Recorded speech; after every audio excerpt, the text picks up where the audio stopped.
Hi, I'm Laurie McLouth. I'm an assistant professor of behavioral science at the University of Kentucky Markey Cancer Center. I grew up on a small wheat farm in Kansas in a town of about 350 people, about an hour west of Wichita. Most of my family still lives there, and it's a place I'll always feel grounded. I learned a lot growing up there. My family worked hard and was incredibly resilient.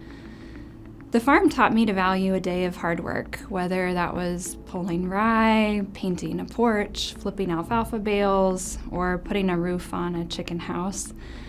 When I was little, my parents bought our small town newspaper. My dad was the publisher, my mom the editor and photographer, and we girls were the staff. My parents involved us from the very beginning. As we got older, we got to take pictures of things that were happening in our town and write stories about people's everyday lives. One of the unique things we did was always print old news, basically stories that had been published 50 to 75 years prior. People really liked it. I think it reminded everybody of our collective history, of how things had changed, of how things had stayed the same. I learned so much from my parents in those experiences. The importance of history, whether thinking about history of family, of community, of farmland, of service, of hearing and telling people's stories, of showing up for the little things that make up people's lives and the stories we tell about them. Developing the sense of awareness of what people were really going through was foundational for me. I didn't go to college knowing that I wanted to study cancer. In fact, I was interested in studying psychology because I enjoyed listening to and learning about people. I ended up double majoring in psychology and Spanish and studied abroad in Barcelona, Spain. And when I came back, I had the opportunity to intern over the summer in the pediatric oncology branch of the National Cancer Institute. And that experience was transformational for me.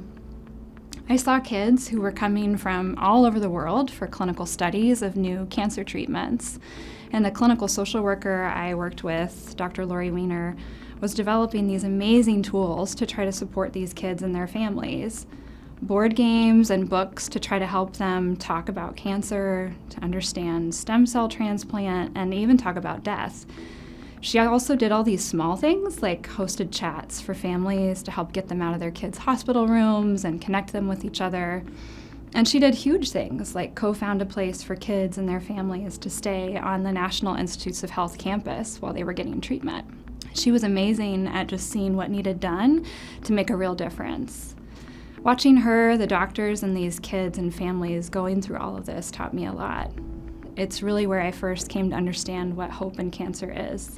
There was hope for a cure, yes, though it was mostly hope for cures to come because of what these brave families and amazing scientists were doing.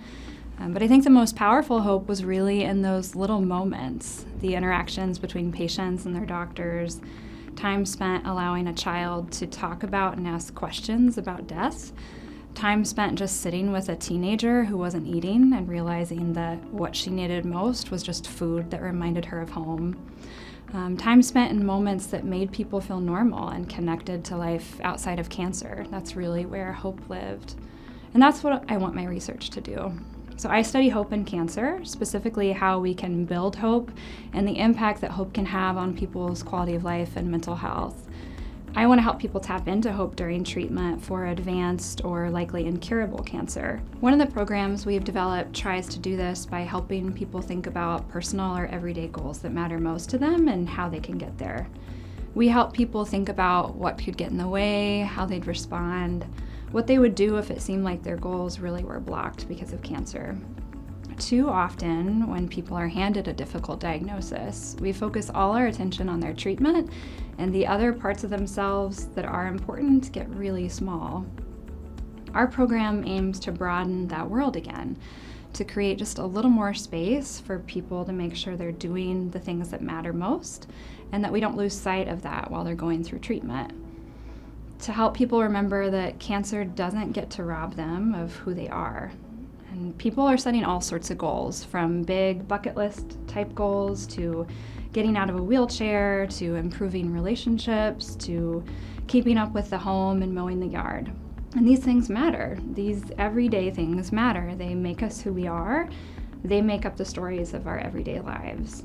My hope for cancer care is that if we all work together, researchers, doctors, clinicians, communities, we learn from patients to understand how cancer symptoms, treatment side effects, and disease itself are interfering with a person's life, whether it's their work, their family, their social life, including those critical roles and identities that they cherish most, including the things they're afraid of losing, that we'll be able to treat the whole person and keep sight of what makes treatment worth it in the first place.